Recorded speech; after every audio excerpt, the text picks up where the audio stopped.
Nearly 40% of Americans believe that human beings were created in their present form around 6,000 years ago. This is in sharp contrast to the conclusion of virtually every field of science, and among the most publicly controversial theories is that of evolution. While being one of the most well-substantiated theories, many people still refuse to accept this theory on ideological grounds. As a person who has always been interested in science and is studying to become a scientist, this cultural phenomenon is of particular interest to me. The theory of evolution, it's a particular problem because it's not a philosophical position, it's a scientific one, so it has real medical, economic, and social benefits. We cannot have a holistic and comprehensive approach to human health without understanding biology. And without evolution, you cannot understand biology. As stated by Randolph M. Neese and George C. Williams in Why We Get Sick, trying to understand the origins of disease is more than a fascinating intellectual pursuit. It is also a vital yet underused tool in the quest to understand, prevent, and treat disease. As stated by Matt Young and Paul Strode in Why Evolution Works, the world that the next generation inherits will be shaped in large part by our understanding of evolution, or perhaps by our lack of understanding. For example, when antibiotics were discovered, many physicians wrongly assumed that bacterial disease would become a thing of the past. Only a few prescient thinkers realized that bacteria would evolve resistance to antibiotics and warred against overusing it. And as a product of overusing antibiotics, superbugs have evolved because they don't have to compete with one another. And so not only do you have a large population of resistant bacteria, but they're not even competing to infect other animals. Okay, of course, medicine is not the only area where understanding the theory of evolution is essential. Our ability to consistently produce enough food to feed our growing population rests on understanding genetic diversity.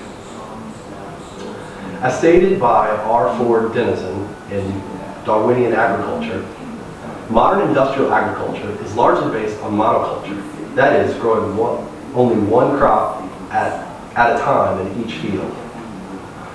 This is kind of the inverse problem of bacteria growing resistance.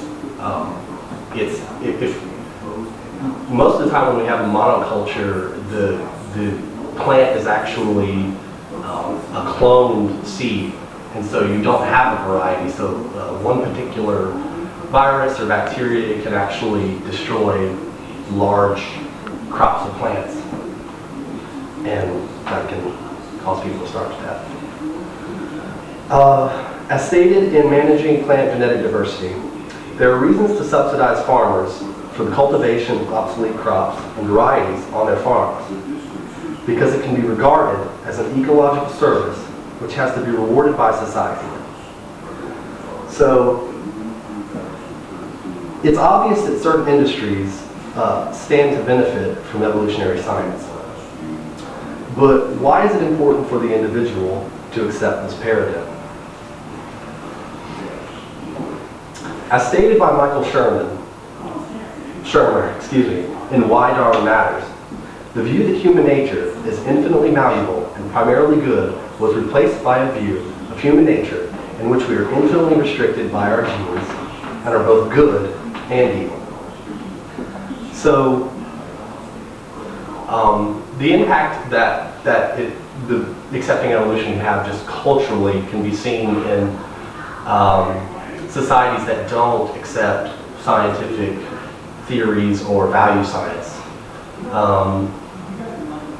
So in the United States, we rank just above Turkey.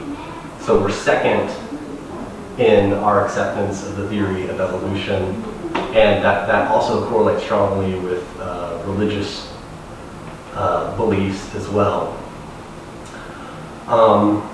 This also kind of displays itself in certain categories that we think of as important in living what could be called the good life. So in countries where scientific literacy is low, there's usually high infant mortality rates, and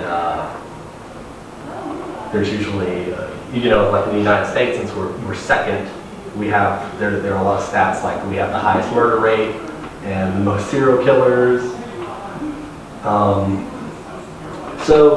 And in countries where the acceptance of evolution and respect for science is high, those statistics are flipped. So I don't think it's a coincidence. So, in conclusion, I think that we must emphasize the use of the theory of evolution in medicine, agriculture, and in general society. And I don't think that you should accept it just for those overt reasons, but for the same reasons that you accept the theory that the Earth orbits the sun, or the germ theory of disease. It's because these theories are overwhelmingly supported by evidence, and if you walk around life blinding yourself to evidence, you'll never truly experience it. Thank you.